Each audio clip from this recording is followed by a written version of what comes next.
దేవునికి స్తోత్రం. ఈ దినము దేవుని వాక్యముని చదువుదాం. సామెతల గ్రంథము 4వ అధ్యాయము 13వ వచనం. ఉపదేశమును విడిచిపెట్టక దాన్ని గట్టిగా పట్టుకొనుము, అది నీకు జీవము గనుక దాన్ని పొందియుండుము. ఇక్కడ దేవుని వాక్యము జ్ఞాని అయిన సొలొమోను చెప్తున్నటువంటి విషయం ఏంటంటే, గట్టిగా పట్టుకొనుమన్నాడు. దేనిని గట్టిగా మనం పట్టుకోవాలి, దేనిని మనం గట్టిగా పట్టుకుంటే మనకి ఏమి లాభం, ఏం జరుగుద్ది అనేది మనకి తెలిసి ఉండాలి. ఎందుకని అంటే, ఈరోజు మనిషి లోకంలో ఎన్నో వాటిని పట్టుకుని నడుస్తూ ఉన్నాడు, జీవిస్తున్నాడు, బ్రతుకుతూ ఉన్నాడు.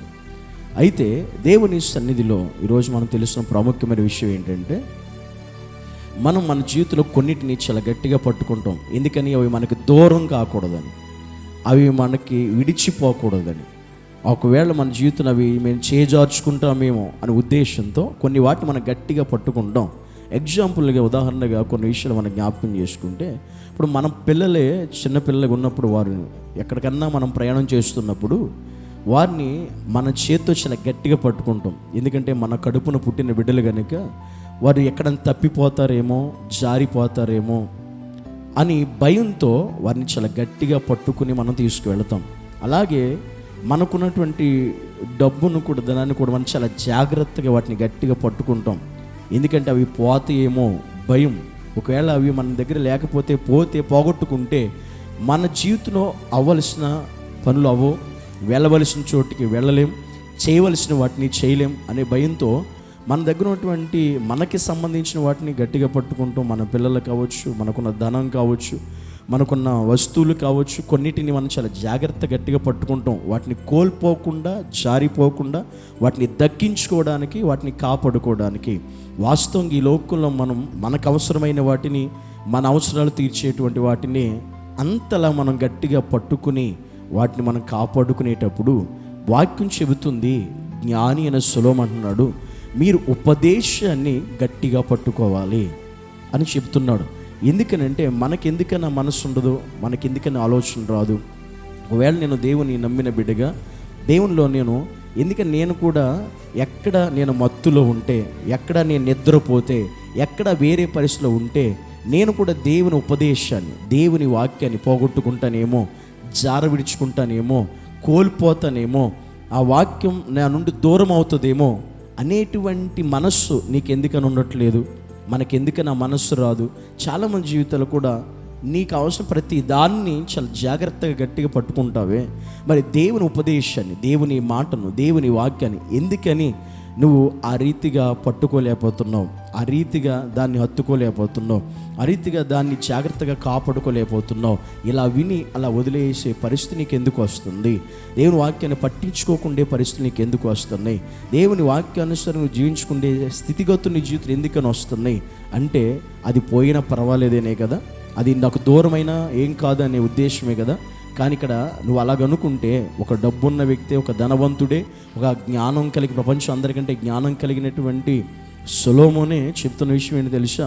మీరు పట్టుకోవలసింది ధనమును కాదు, మీరు పట్టుకోవలసింది స్థలాలని కాదు, మీరు పట్టుకోవాల్సింది మీకు కలిగినటువంటి వాటిని కాదు, మీరు గట్టిగా పట్టుకోవలసింది ఏంటంటే ఉపదేశం, దేవుని వాక్యమును మీరు చేత పట్టుకోవాలి. దాన్ని చాలా జాగ్రత్తగా కాపాడుకోవాలి, దాన్ని దక్కించుకోవాలి, దాన్ని భద్రపరుచుకోవాలి, దాన్ని కాపాడుకోగలగాలి.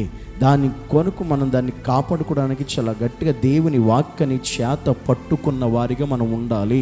అందుకే మీరు ఉపదేశాన్ని గట్టిగా పట్టుకోవాలని జ్ఞాని అయిన సొలొమోను చెప్తున్న మాట.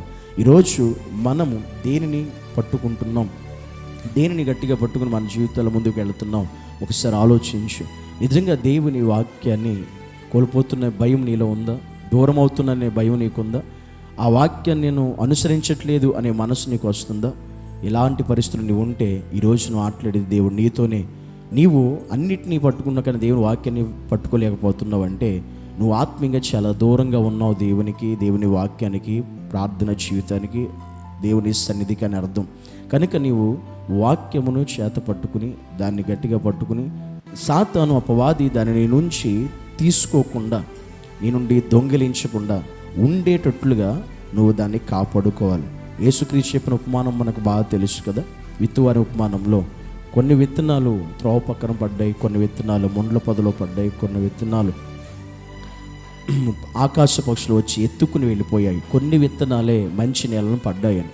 కానీ ఈరోజు నీ ఒక మంచి నేలను పడినటువంటి విత్తనం వల్లే నీలో ఉన్న దేవుని మాటను, దేవుని వాక్యం, దేవుని ఉపదేశాన్ని నువ్వు జాగ్రత్త కాపాడుకుంటే నువ్వు ఒక మంచి నేలను పడిన వ్యక్తిగా నువ్వు వర్ధిల్లుతావు, నువ్వు అభివృద్ధి చెందుతావు, విస్తరించబడతావు. కానీ దేవుని వాక్యం నువ్వు చేత పట్టుకోకపోతే నువ్వు ఖచ్చితంగా తప్పిపోతావు, పాడైపోతావు, ఈ లోక సంబంధ జీవితంలో మునిగిపోతావు, పతనానికి వెళ్ళిపోతావు. కనుక దేవుడు మనతో మాట్లాడుతున్న విషయం, ఉపదేశమును గట్టిగా పట్టుకునే ఆ కృప నీకు కావాలి. దేవుని సన్నిధిలో ప్రార్థన చేద్దాం. ప్రభువా, నీ ఉపదేశమును నేను ఎక్కడా పోగొట్టుకోకుండా, నీ వాక్యాన్ని నేను భద్రపరుచుకుని దాన్ని గట్టిగా పట్టుకునేటువంటి ఆత్మీయ స్థితి నాకు ఇవ్వు యేసయ్యా అని ప్రతి ఒక్కరము ప్రార్థన చేసుకుందాం. పరిశుద్ధుడైన దేవా, నీ కొందనాలు తండ్రి, స్తోత్రాలు చెల్లిస్తున్నాను. నీ సన్నిధిలో ప్రభువా, ఈరోజు నాకు అవసరమైన వాటిని, నాకు కలిగిన వాటిని నేను పట్టుకుని ఉంటున్నాను, వాటిని చాలా జాగ్రత్తగా కాపాడుకుంటున్నాను. కానీ నీ వాక్యం నేను ఎందుకని అలాగా చేయట్లేదు ప్రభువా, నన్ను క్షమించు. నీ సన్నిధిలో నీ వాక్యమే కదా నన్ను బ్రతికించేది, నీ వాక్యమే కదా నన్ను బలపరిచేది, నడిపించేది. అలాంటి నీ వాక్యమును, ఉపదేశమును కూడా ప్రభువా నేను గట్టిగా పట్టుకుని నడిచేటువంటి కృపను మాకు దయచేసి సహాయం చేయమని యేసుక్రీస్తు ఉన్నతమైన నామమును బట్టి ప్రార్థించి అడిగి వేడుకుంటున్నాము పరమ తండ్రి. ఆమేన్.